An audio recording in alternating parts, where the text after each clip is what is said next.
political maneuver or genuine concern. Peter Obi's strategic encounters amidst legal controversies. Introduction. In a notable turn of events that has stirred the Nigerian political scene, presidential hopeful Peter Obi embarks on a series of high-profile visits, sparking debate over his intentions and the implications for his political future. Today, we delve into Obi's recent interactions with prominent legal figure Afe Babalola and political activist Dele Farotimi, who is currently detained in Ekiti Prison.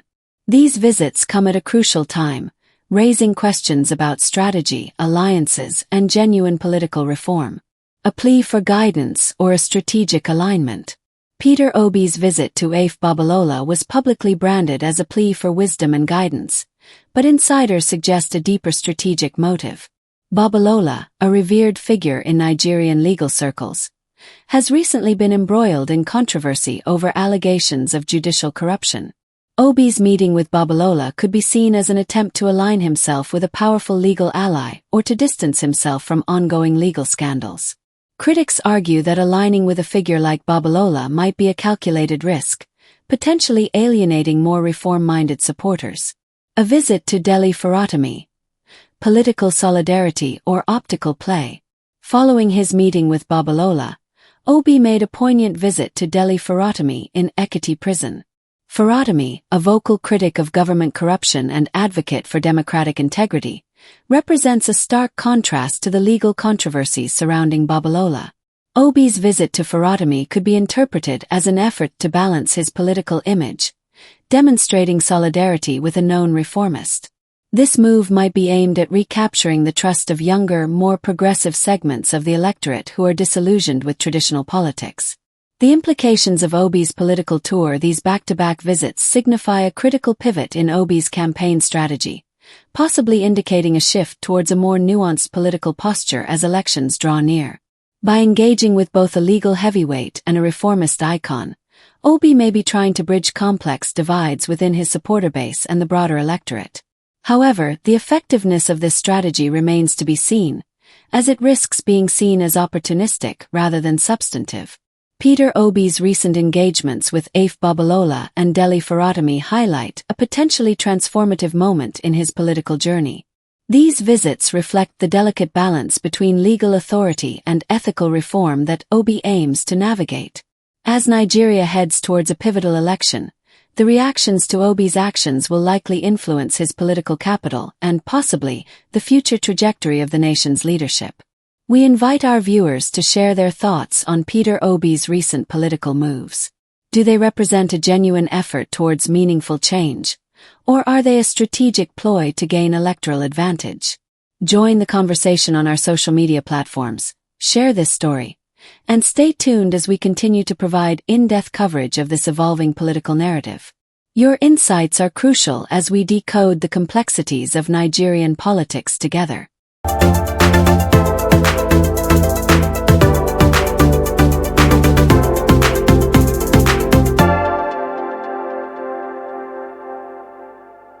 Scandal at the summit. U.S. documents uncover million-dollar bribery in Nigerian judiciary.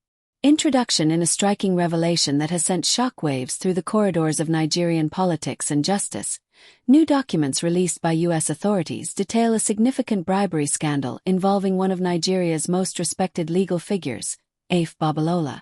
The documents allege that Babalola facilitated a $1.125 million bribe to 5 Court of Appeal judges to secure a favorable judgment for his client, Boni Haruna, in the Adamawa governorship race. This story explores the intricate details of the case, the broader implications for judicial integrity in Nigeria, and the international ramifications of such corrupt practices. The bribery breakdown. How justice was bought. According to the U.S. documents, Afe Babalola orchestrated payments totaling $1.125 million to influence the outcome of the Adamawa governorship judgment. This substantial sum was allegedly distributed among 5 judges who were in a position to sway the legal proceedings in favor of Babalola's client, Boni Haruna. The revelation raises serious concerns about the vulnerability of judicial systems to corruption, particularly in politically sensitive cases. The documents detail the method of payment, the intermediaries involved, and the covert meetings that facilitated this exchange, painting a comprehensive picture of judicial malfeasance. Implications for Nigeria's judicial integrity. The scandal not only tarnishes the reputation of Afe Babalola, a legal luminary known for his contributions to law and education in Nigeria, but also casts a long shadow over the integrity of the Nigerian judiciary. The involvement of high-ranking judges in such a scheme suggests a deep-seated rot within the system that could undermine public trust in judicial processes. It prompts a critical examination of the checks and balances that are supposed to prevent such occurrences and calls into question the effectiveness of anti-corruption frameworks in safeguarding the pillars of justice. International echoes and reactions. The exposure of this bribery by U.S. authorities also underscores the role of international oversight in combating corruption, particularly in regions plagued by political and judicial manipulation. The international community's reaction has been one of dismay but not surprise, as calls for stronger international legal collaboration to curb corruption intensify. This case might prompt further investigations and stricter scrutiny of legal practices, potentially affecting diplomatic relations and international perceptions of Nigerian governance. The bribery scandal involving Afe Babalola and 5 Court of Appeal judges is a stark reminder of the challenges facing judicial systems worldwide, especially in regions where political stakes are high and corruption is rampant. As Nigeria grapples with the fallout from this revelation, the need for comprehensive judicial reform and stronger anti-corruption measures has never been more apparent. This story not only reflects the ongoing struggle against corruption in Nigeria, but also highlights the crucial role of international cooperation in upholding justice and integrity. We encourage readers to reflect on the implications of this scandal and engage in dialogue about the necessary steps to restore and maintain trust in the judiciary. Share your thoughts and join the conversation on our social media platforms. Together, we can advocate for transparency and integrity in governance, pushing for reforms that ensure justice is both fair and unbiased. Stay tuned for more updates as this story develops. And remember, informed citizens are the cornerstone of a robust democracy.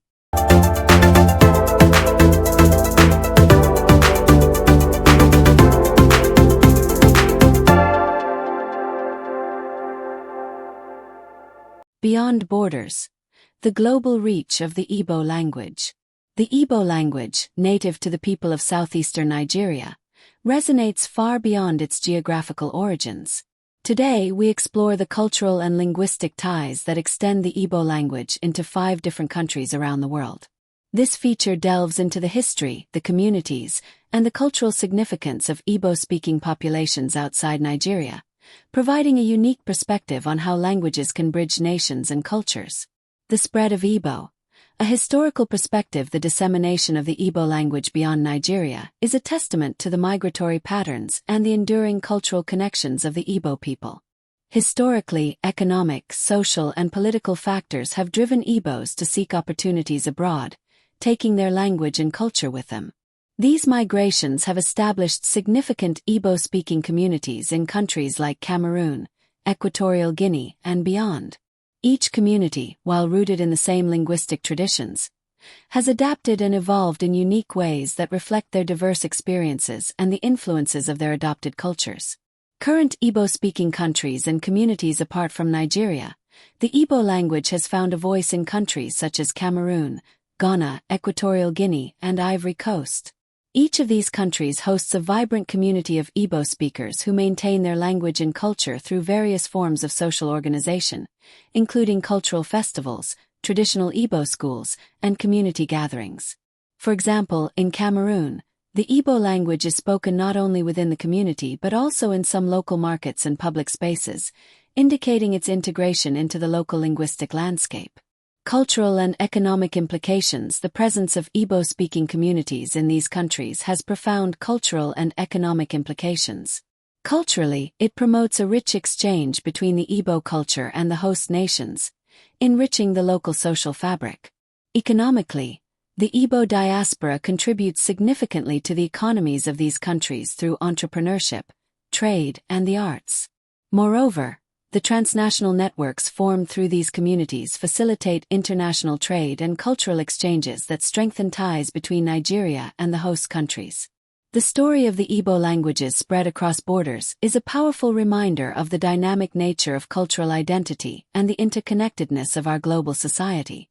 As we see, language serves not only as a means of communication but also as a vessel for culture, heritage, and mutual understanding. The Igbo communities worldwide continue to uphold their linguistic traditions, showcasing the resilience and adaptability of cultural practices. We invite our viewers to explore more about the vibrant cultures and languages that shape our world. Engage with us through comments, share your experiences of cultural integration, and join the conversation about the importance of preserving linguistic diversity. Follow us for more insightful stories that celebrate cultural richness and the ties that connect us across continents.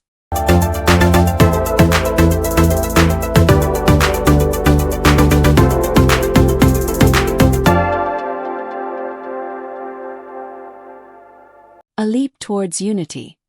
The surprise meeting of Uhuru and Ruto in Ichaweri. In an unexpected turn of events that has captured the nation's attention, former Kenyan rivals President Uhuru Kenyatta and Deputy President William Ruto convened in a surprise meeting in Ichaweri, signaling a potential thaw in their previously frosty relations. This development, lauded by Interior Cabinet Secretary Kindiki as a positive step towards national unity, could reshape Kenya's political landscape. Today's coverage delves into the implications of this historic meeting, exploring how it might influence the country's trajectory towards reconciliation and stability. Background and context of the meeting. The meeting between Uhuru Kenyatta and William Ruto comes after a prolonged period of public disagreements that have deeply polarized Kenyan politics. Their rivalry, which began during their last term in office together, had spilled over into national discourse, affecting governance and public sentiment. The surprise reunion in Ichaweri, the hometown of Uhuru Kenyatta, was reportedly orchestrated by mutual allies concerned about the divisive political climate. This gesture of reconciliation is seen as a strategic move to soften public perceptions and encourage a more collaborative political environment in Kenya. The significance of the meeting and statements made during the meeting. Both leaders expressed commitments to put aside differences and work collaboratively for the betterment of Kenya. Kindiki, witnessing the event, emphasized its importance for national unity and political stability. He praised the former rivals for setting aside their personal and political grievances in favor of the country's greater good. This meeting could potentially lead to renewed efforts in addressing key national issues such as economic recovery, security, and corruption, which have been exacerbated by political infighting. Potential implications for Kenya's future. The reconciliation between Uhuru and Ruto could herald a new era of political cooperation in Kenya, inspiring other leaders and political factions to prioritize national interests over personal or party agendas. The ripple effects of this meeting might be seen in upcoming legislative sessions, where previously contentious bills could find smoother passage, and in grassroots political movements, which may experience a shift towards more moderate, unity-focused rhetoric. The unexpected meeting between Uhuru Kenyatta and William Ruto in Ichaweri marks a significant moment in Kenya's political narrative, potentially setting the stage for a more united national front. As Kenya continues to navigate complex socio-economic challenges, the renewed partnership between these two influential figures could play a crucial role in steering the country towards a more stable and prosperous future. We invite our viewers to reflect on the importance of political unity and its impact on national development. Share your thoughts on this surprising turn of events and join the conversation on how Kenya can move forward from past divisions. Stay tuned for more updates, and remember, your engagement is key to our comprehensive and balanced reporting. Follow us for more insightful news as we track Kenya's journey towards reconciliation and growth.